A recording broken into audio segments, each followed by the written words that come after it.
कारभारी आनंद झालाय म्हणाला, अहो कारभारी आनंद झालाय म्हणाला, मला ग बाई जायत तुळजापुराला, मला ग बाई जायत तुळजापुराला.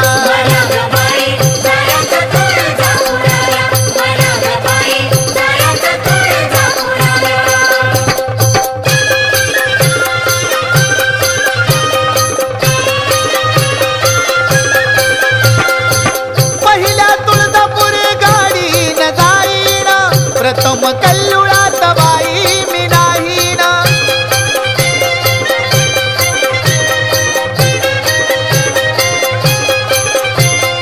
आता मी उशीर लावू कशाला, आता मी उशीर लावू कशाला, मला ग बाई जायत तुळजापुराला, मला ग बाई